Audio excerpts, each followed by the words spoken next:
And good evening, one and all. This is the X Zone. I am Rob McConnell, and we're coming to you from our broadcast center and studios in Crystal Beach, Ontario, Canada, right on the shores of Lake Erie. If you would like to send me an email, xzone at xzoneradio, xzone at xzoneradiotv.com. Once again, that's xzone at xzoneradiotv.com. On all social media sites, Xzone Radio TV. And for the listing of all the shows we have available for you 24/7, 365 on the X Zone Broadcast Network, visit www.xzbn.net. And for the X Zone TV channel listing on Simul TV, just go to simultv.com.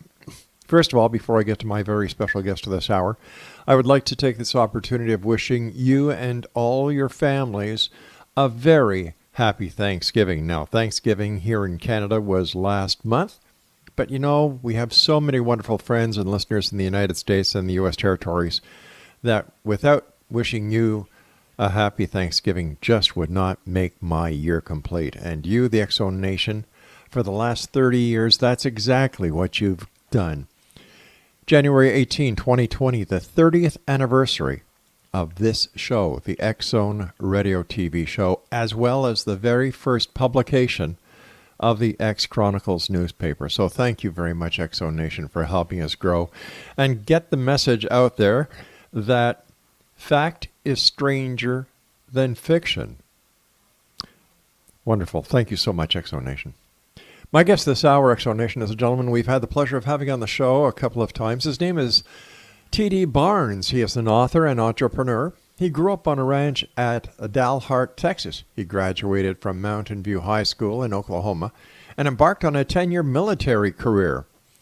He served as an Army intelligence specialist in Korea and then continued his education while in the U.S. Army, attending 2.5 years of missile and radar electronics by day and college courses at night. TD deployed with the 1st Combat Hawk Missile Battalion during the Soviet-Iran Curtain threat before attending the Artillery Officer Candidate School, where an injury ended his military career. Now, during his extensive professional career, TD was a field engineer at the NASA High Range in Nevada for the X-15, XB-70 lifting bodies and lunar landing vehicles, working on the NERVA project at Jackass Flats, Nevada. He was a member of the Special Projects team at Area 51 for the Central Intelligence Agency. TD later formed a family oil and gas exploration company, drilling and producing oil and gas and mining uranium and gold. Talk about an entrepreneur, my lord. TD is currently the CEO of Startel, Inc., a landowner, and is actively mining a quarry for landscape rock and gold in Nevada. He is the president of Roadrunners Internationale, an association of Area 51 veterans, and is the executive director of the Nevada Aerospace Hall of Fame. 2 National Geographic Channel documentaries feature TD, Area 51 Declassified and CIA, Secrets of Area 51. Also, numerous documentaries on the History Channel, the Discovery Channel, the Travel Channel, and others also feature him. The Annie Jacobsen book, Area 51 Declassified, documents his career. TD lives in Henderson, Nevada. Joining me now is the entrepreneur of all times. That's all I can say, TD, is T.D. Barnes. And TD, welcome back to the X Zone. Oh, my pleasure. Yeah. TD, where do you find all the time, my friend? Man, you're so busy. Yeah, I'm pretty good at delegating jobs and stuff, so it makes my job pretty easy. So that's the secret, delegating the different jobs to other people and just overlooking everything, that everything gets done right. You just find me where I'm needed to be. Ah. If you don't see me, it means you're doing your job right. TD, great having you with us. Now, what we did earlier this afternoon, TD, because we knew you were coming on, we sent a notice to the members of the X Zone Nation asking them if they had any questions that they would like to ask you, because every time you're on the show, we get nothing but listeners from all over the world ask us to thank you the next time you're on the show for coming on the show and helping to remove the veil of secrecy from something that I believe, TD, really isn't secret after all.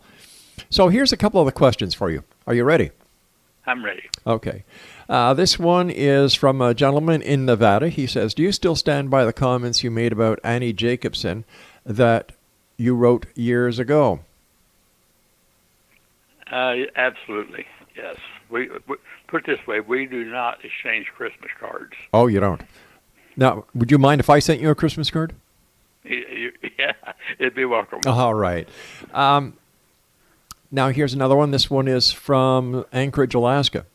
What do you think of the claims of Bob Lazar? Are they true or are they false? They're false, completely false. Okay.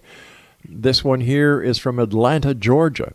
If there's such a worldwide UFO cover-up, why does Israel's Mossad not care about this subject?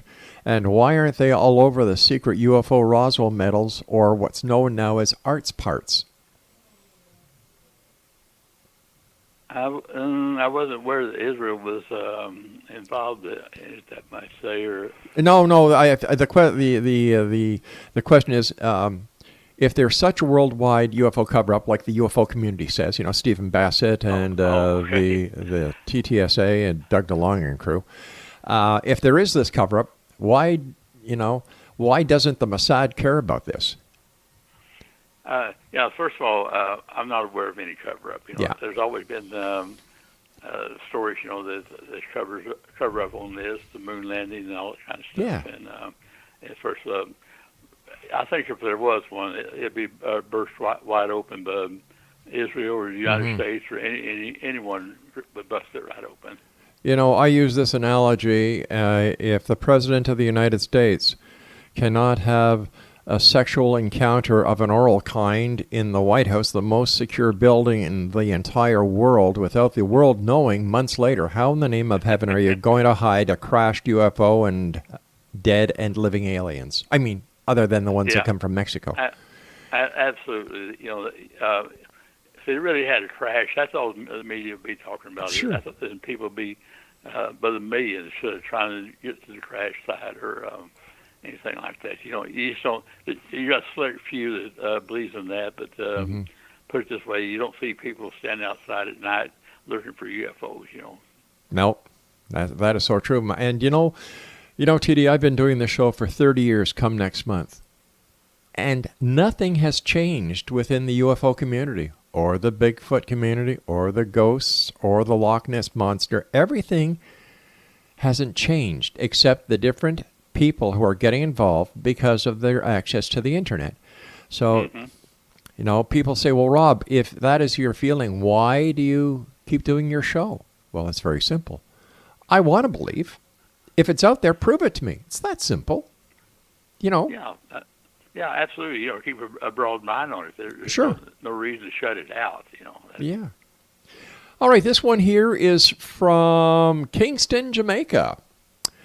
All right, this is with reference to Harry Reid. Does it make any sense to you to spend $22 million in taxpayer money to study UFOs, giving it to his friend and donor when all Reid had to do was ask the CIA or Air Force what the truth was about UFOs? Yeah, that's kind of a touchy subject. Just put it this way, he's not one of my favorite people. So you don't exchange Christmas cards with him either? No, I think someone lined their pockets really nicely with $22 million. Yeah, I guess so. Have you ever talked to? Have you ever asked? I'm sorry. Supposedly that money went to someone to store crashed alien vehicles. I see. What crashed alien vehicle? Exactly. I've got about a minute and a half before we have to take our break, TD. So what I'm going to do is I'm going to stop here. I've only got one or two questions left that the listeners had sent in. We only took about 6 out of about 400 questions. So what website can our listeners find out more about you and the Hall of Fame and everything else? What's the best website? For the Hall of Fame, it'd be www.NVAHOF, Nevada Aerospace Hall of Fame. That's NVHOL.com? NVAHOF. NEAHOF. I can say. that. Okay. And that would be the best one to promote. Okay, TD, please stand by. Thank you so much for Sure. coming on the show tonight. And to you and your family, a very happy Thanksgiving from everyone here. Well, thank you very much. Stand by, sir. All right, Exo Nation, TD Barnes and I return on the other side of this commercial break as we continue to investigate the world of the paranormal and the science of parapsychology and all facts and stories in between. Just remember this, Exo Nation, not everything you read on the internet is true. In my opinion, the internet is the largest septic tank that man has ever created because there's more crap in it than there is anything else. Don't go away.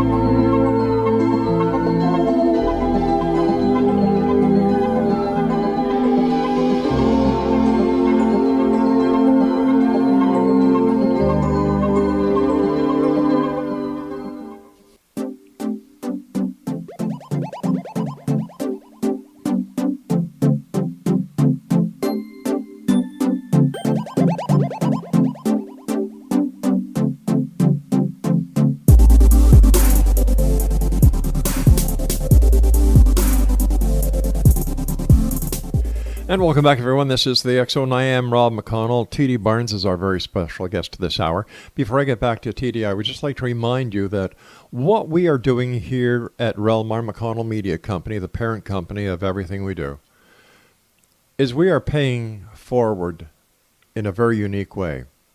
We are offering to any one of you listening out there around the world who would like a one-time, 1-hour radio show for your very own to discuss ways of helping humanity, helping the homeless, helping clean up the messes in the oceans, anything that will help people, whether it's spiritual, whether it's an invention, or whether it's just your heart feeling on how you want to make the world feel better.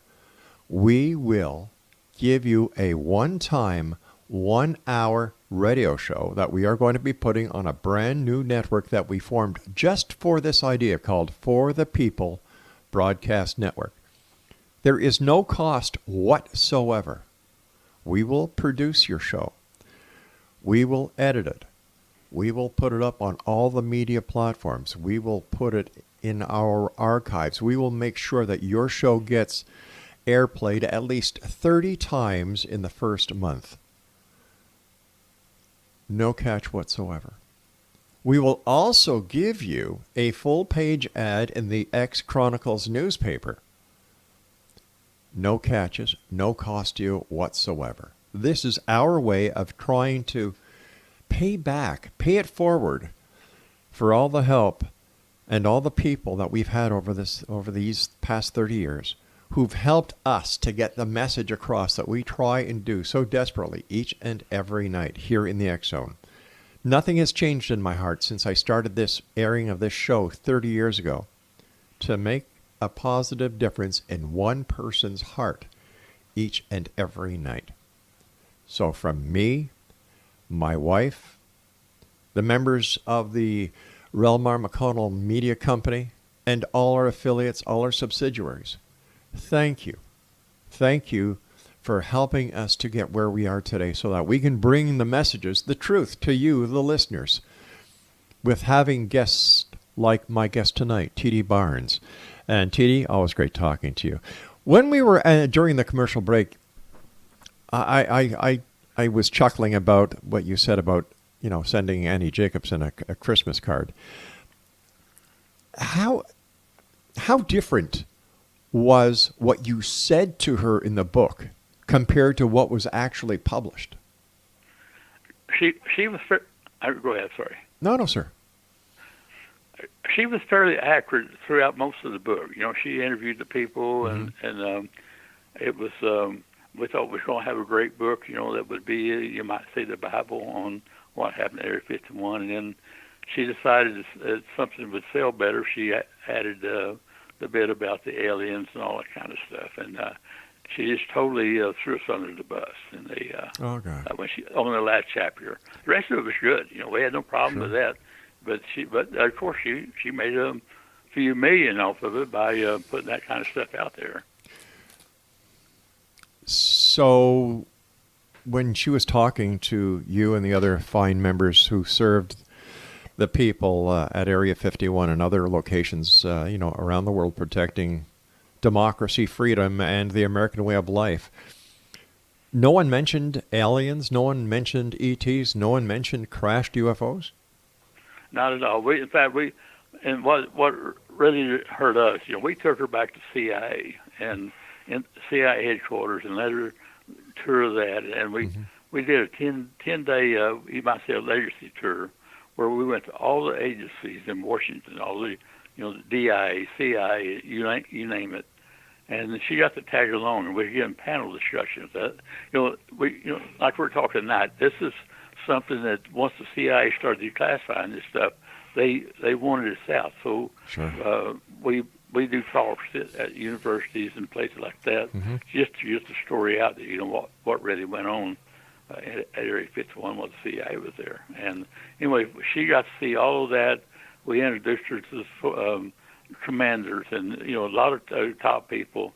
And then all that went well until she got the last chapter when she decided that we were modifying handicapped children out there and all that kind of stuff. Lord. And she's still saying that's what really. I listened to her the other day, and she was telling how we would take handicapped children out to Area 51 and modify them, and put them and then put them in a craft and let it crash somewhere and make the Russians or one thing to something that's out of space.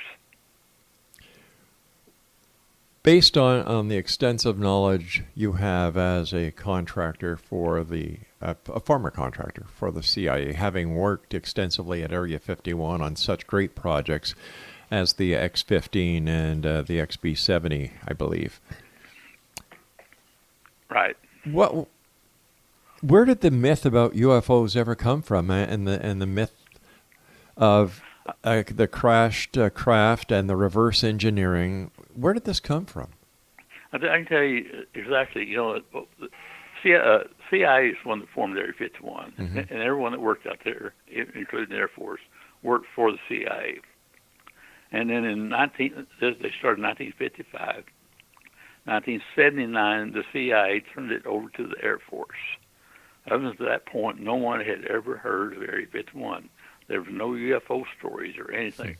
The minute the Air Force took over, the word got out there was the Area 51, and then everybody's imagination started running wild. What in the world has the CIA been doing for 20 years that we don't know about? And that's where the UFO stuff started. Of course, we couldn't deny it or confirm it. We just had Certainly. to take it, and that's what started it. To your knowledge, what do you think happened, or if you can even talk about it, what do you think happened in 1947 at Roswell, New Mexico?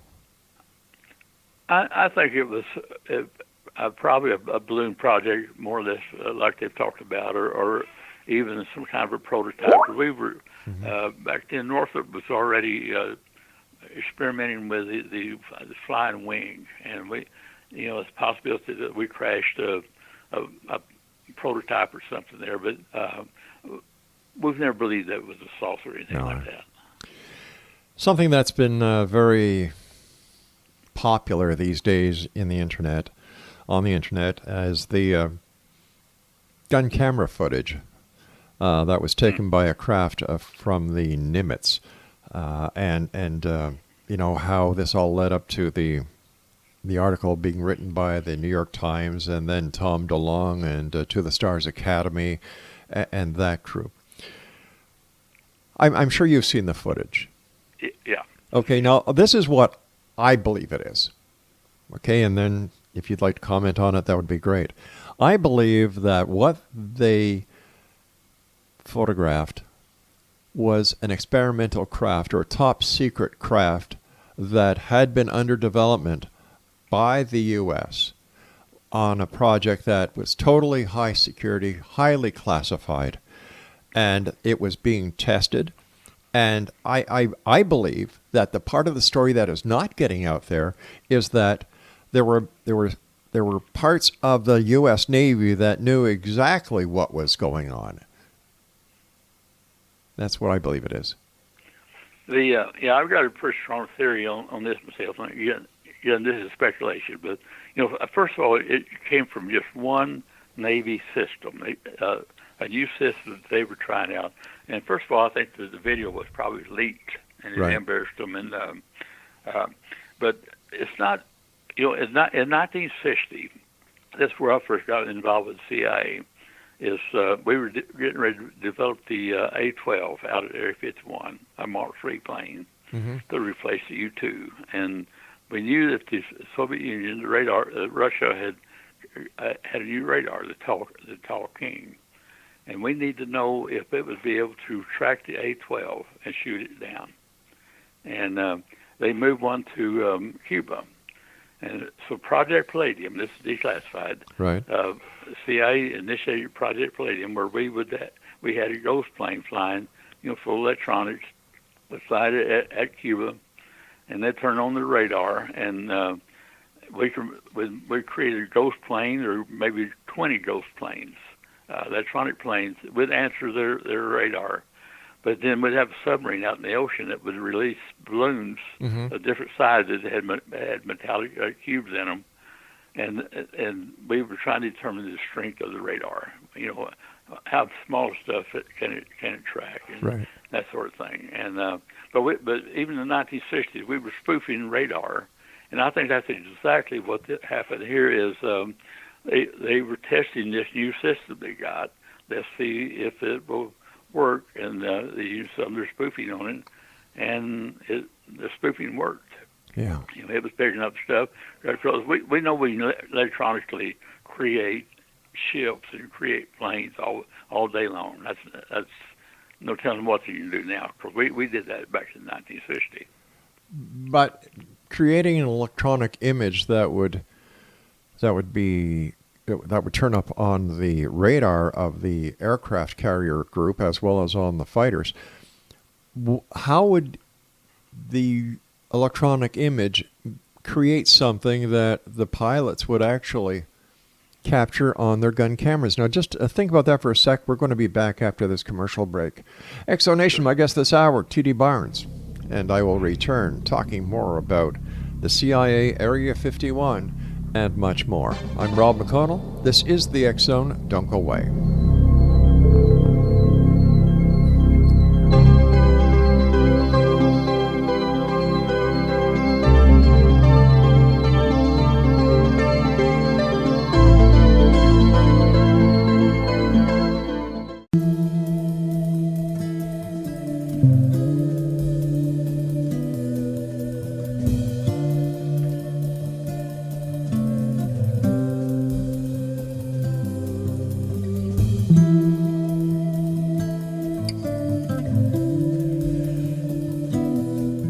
Welcome back, everyone. T.D. Barnes is my special guest. His website is nvahof.org. Now, in the previous segment, T.D. was talking about the Project Palladium, and Craig was able to dig something up on it. In 1960, when the Soviet Union moved a Tall King radar system to Cuba, the CIA began covertly using palladium to trick Russian air defense radars into thinking unidentified aircraft were flying towards them, and even into Cuban airspace. As one of the few members of Palladium team, T.D. Barnes served as Air Defense Artillery, ADA, and Electromagnetic Countermeasures Officer for the classified program. Okay, T.D., I can understand the sending of electronic signals in order to trick the radar, but how would they get the footage of what was later called a tic-tac? Okay, this is a good question, and I'm not sure I've got the answer on it either. Okay. But we know that now we're into swarm technology, where they use swarms of reflectors and what have you to confuse the enemy. Have a whole fleet of ships or planes and stuff. So the fact that they're able to lock onto it is confusing. You know, they seem to lock on it with their radar. Right. However, their force or no one else has seen these. Right. That's an excellent point I brought up to a number of people, and they can't answer it. Something else that I brought up was I think it's the weakness in their. Yeah. And that it's a new system that they've got. Right. And I think, and this is limited just to the Navy's this latest system they got, and no one else. And we've seen this. This is something that we did out at Area 51. We was all the time testing other, even our own, but the enemy and our own technology to see if we could spoof it and play games with it. So Sure. this is something that is standard. And I just think that the Navy has got a problem there on this latest system they got, and they're going to have to work it out. Yeah, something else that I am confused by is if this, all right, hypothetically, if this is a real UFO instead of a UAP, unidentified flying object from another planet, the fact that it broke through our planetary defense system, you know, our satellite defense system and everything, would this not have raised alarms right around the world? It should have, absolutely. Yeah, because I mean, we're tracking stuff in space that's, you know, the size of a 5-gallon bucket. We're picking up on radar, anything in orbit, and so I don't think anything could come in like that. So, and the fact that none of our systems picked it up except the Navy on those particular carriers at that particular time. And so I think it still is something very localized. Yeah. Something else that people say is that if this was a black op project, it would have shown up somewhere in a budget. I disagree with them. I believe, TD, and correct me if I'm wrong, that if the government wants to hide something and they like doing things compartmentalized so that no one else knows what anybody else is doing, I think that it would be very easy for them to come up with a black budget for something like this that would not be able to be tracked. Yeah, absolutely. You know, like CIA, we always had we did not require vouchers. In other words, you could carry $5 million around in a bucket and hand it out any way you wanted to. You didn't have to account for it, and that's what we did. You know, in country stuff. And but you know, a good example of this is the Aurora. You know, everybody talked about the Aurora all this year. Well, you know what happened there is they did see a proof of concept platform that we were testing out at the area. And someone got to looking on the books and saw where money had been appropriated for a project called Aurora. So, you know, they put 2 and 2 together, and that's what they were seeing was the Aurora. Wow. The truth is, the Aurora was nothing but wanting to build a B-2 bomber. They got way, way over budget. So the only way they could finish the B-2 bomber was create another project to appropriate funds under. Wow. So they came up with a project called Aurora, and had to appropriate funds that they actually use on the B-2 bomber. Another example of how things get taken out of proportion in the UFO community is that you know about Pegasus launches. I know about Pegasus launches.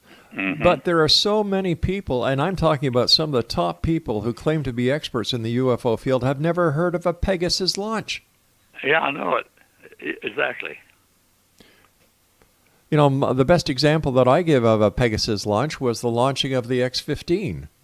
You know, and why people cannot understand that, number one, if you're looking at something you don't know what the heck you're looking at, it's just part of a puzzle. I, for one, feel that my need to know what the government is doing in order to protect me, I don't need to know it. I really don't. I don't think that I have the right to question how my government or any other government that works in conjunction with any other government to maintain world peace We don't need to know. Like there's something that we're talking about. Use stealth for example. Mm-hmm. Stealth doesn't work necessarily by itself. There's a lot of other background stuff that's going on in along with your stealth. And the only F-117 Mm-hmm. that ever got shot down is because the system was down that supports the stealth.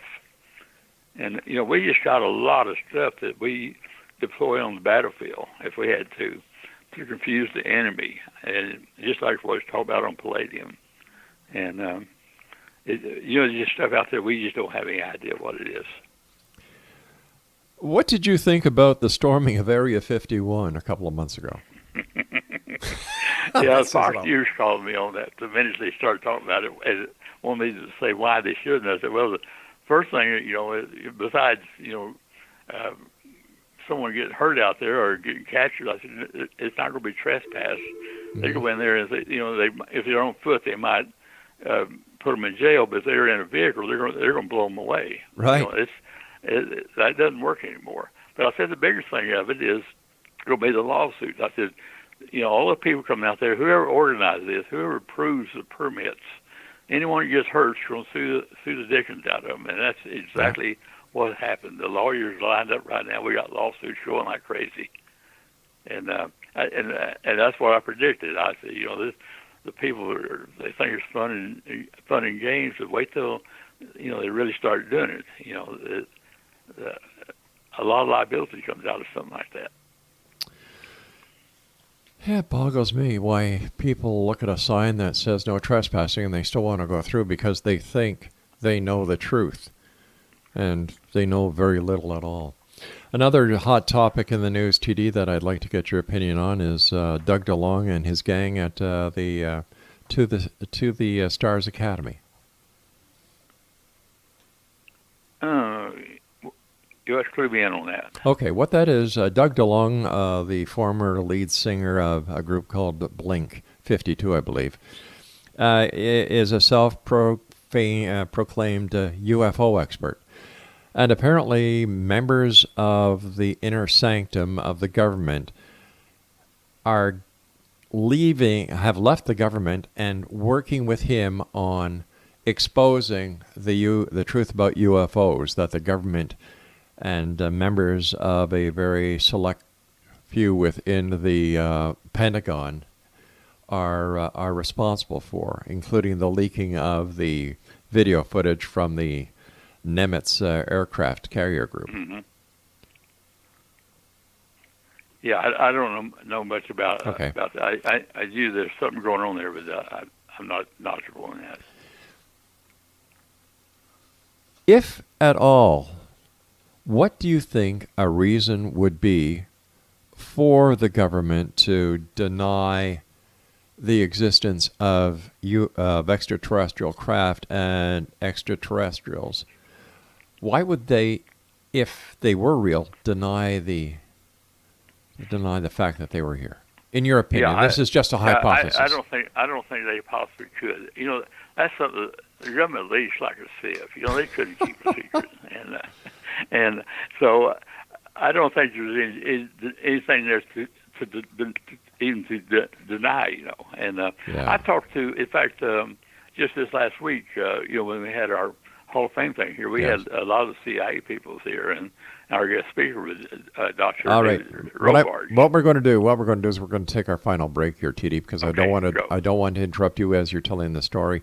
And Exonation, TD Barnes is our special guest, a great gentleman who has served his country, in my opinion, above and beyond the call of duty, along with the other people that he worked with at Area 51 and all the other members of the armed forces.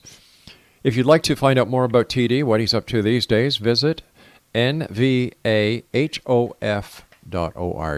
and TD and I will be back as we wrap up this hour here in the X Zone from our broadcast center and studios in Crystal Beach, Ontario, where I can honestly report there are no UFOs. We'll be back, don't go away.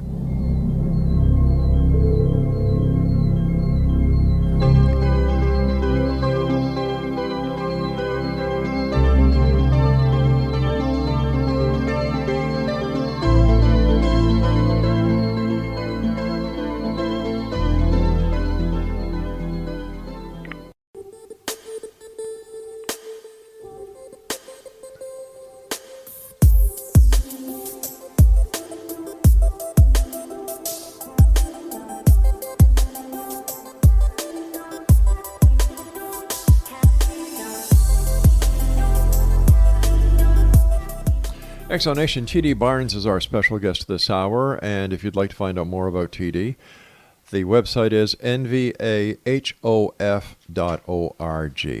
First of all, TD, as always, thank you so much for coming on the show, and thank you so much for your service. I appreciate it. Before we went to the final break, TD, we were talking about a group that got together at the Hall of Fame, and amongst those were members of the CIA, and I believe you were saying that one of the keynote speakers, or a speaker, was with the CIA, and that's when we had to go to our commercial break. So can you continue that?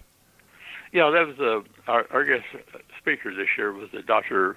David Robards. He's chief historian for the CIA. Right. And Dave and I go back a long ways. We've worked together for the last 15 years or so, and we've done presentations all over the country and talk like this. And I go back to the agency about every 2 or 3 months, and usually take a pilot back with me or some engineers or something. And we go back there, and we, you got an air branch. We go usually visit with the air branch. Just sit, go in a room and just talk.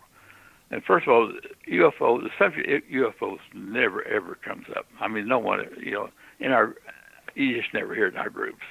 But we talk about it, the past and the future.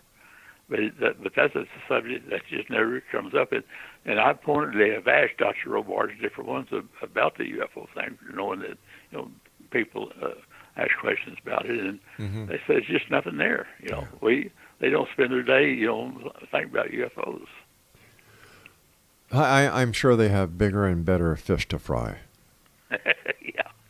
Yeah, but that's something that never comes up in our conversations when we all get together.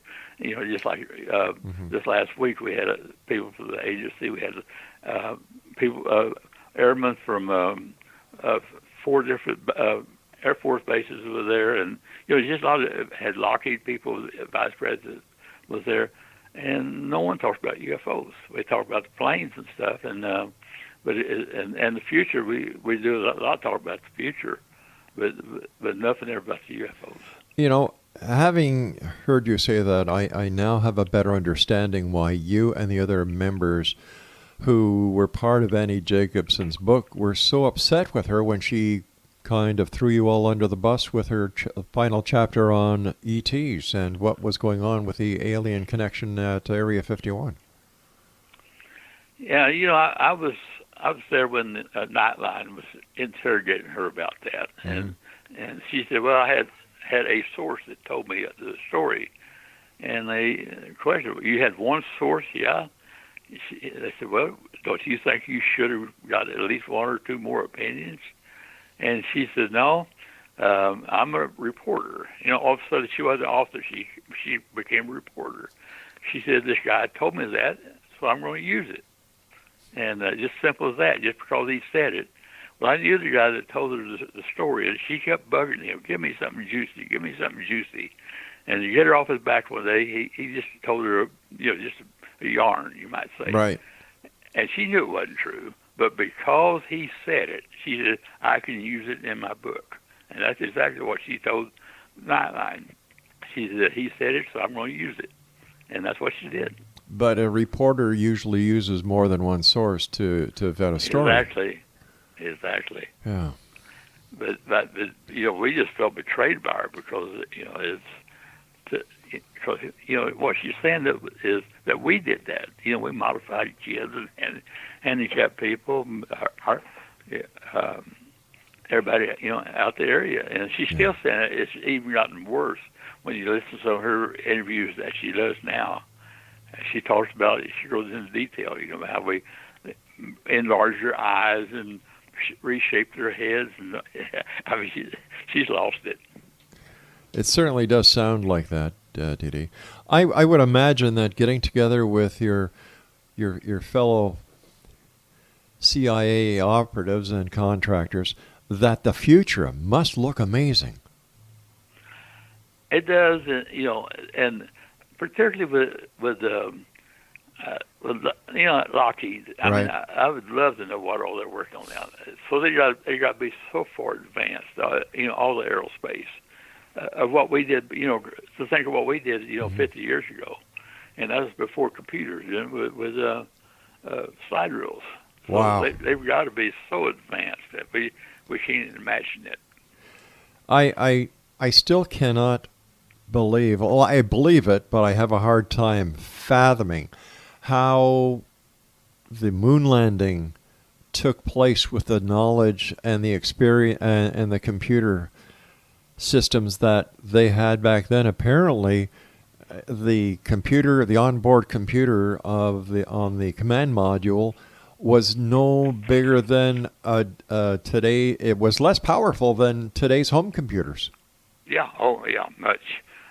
And just like stuff we used on the X-15 and putting guys into outer space, we were using the World War II vintage radar, and that's exactly identical to what the Russians had that were tracking our U-2 planes.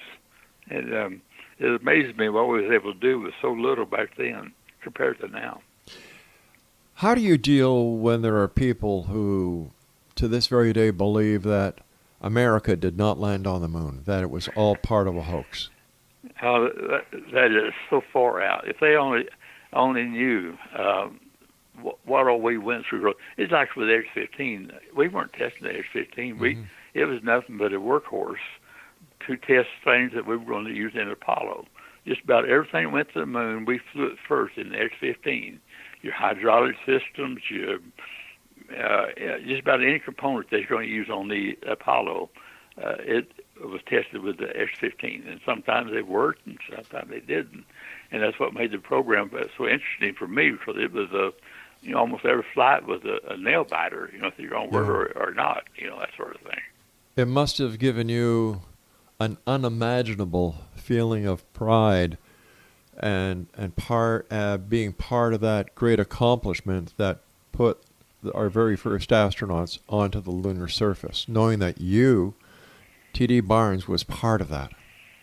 Yeah, when we get ready to do the MiG programs out of the area, we exploit the Soviet MiGs. Well, I went back to Dayton, Wright-Patterson Air Force Base, to the Flight Dynamics Laboratory, and we were building the black boxes and stuff we were going to use to evaluate the MiGs. Mm-hmm. And the Apollo 1 space capsule was in the same building that I was in, and they were putting it through integrity tests. They had it in a shaker, and they shake it day and night, vibrations. And then they had a big old oven. They'd put it in, and they'd change the temperatures abruptly, go up to, very high temperatures. And just to see what all went into that program before we actually put the man on the moon, And then we were doing the lunar landers here in Nevada and, down at Edwards Air Force Base. And, the thing's real. We did it. And I can't see how anyone could believe that we did not. I've gone over interviews that other people have had with you. I've read the manuscripts. I've read everything I could about you, TD. And this is a question that I feel compelled to ask you. Based on everything T.D. Barnes has done over the years, what is, in your opinion, the highlight of your professional career? I think it was on the X-15 program. What we were doing on it. So, quite frankly, a special project at Area 51 was very, very boring. Actually, coming off of the NASA high range. To give you an example, back then we didn't have near all the projects you got going now. Yeah. And we were doing. CIA was very involved in stealth technology, and we put a prototype on the pole out there, the pylon, and look at it, and then do a printout of what the signatures, the radars saw on it, and then whoever was doing it would take it back, and we may not see them again for 2 or 3 months, and we're sitting out there waiting on them to come back. There just really wasn't a lot going on. Whereas on the X-15 program, we had a flight almost every day of something or other, either the lifting bodies, the Aerospace 70, or even the stuff out at the Area 51. We were privileged there at the tracking station I was on. It was part of what we call the Seven Sisters, and it was actually involved in what was going on out at Area 51. Fascinating life, fascinating stories. Let our listeners know a little bit quickly about the Nevada Hall of Fame, Aerial Hall of Fame. And we started it. We had our 10th annual event just this last week, and we were part of the Nellis Air Force Base Air Show. We had a booth out on the flight night at Nellis, and then our theme this year was the U-2. We inducted Jerry Powers. Oh yeah. And then we inducted two CIA U-2 pilots, and then Tony Bravacca, who was Air Force. We trained him at the area, and then we inducted into the Hall of Fame the 14 that got killed in a C-54 crash on Mount Charleston here in Nevada on the way to Area 51 for the U-2 program. All right, I hate to do this to you, my friend. I'd love to have you back on in the near future before Christmas if you can fit it into your busy schedule so we can continue this dialogue, getting the truth out there. T.D. Barnes, thank you ever so much for being with us. It's always a great pleasure to talk to you, and once again, thank you for everything you've done, T.D. It's my pleasure, and I wish all your listeners happy holidays. Take care of yourself, my friend. And Exonation, please visit www.nvahof.org. My guest this hour has been T.D. Barnes. I'll be back on the other side of this commercial break with the news. Don't go away.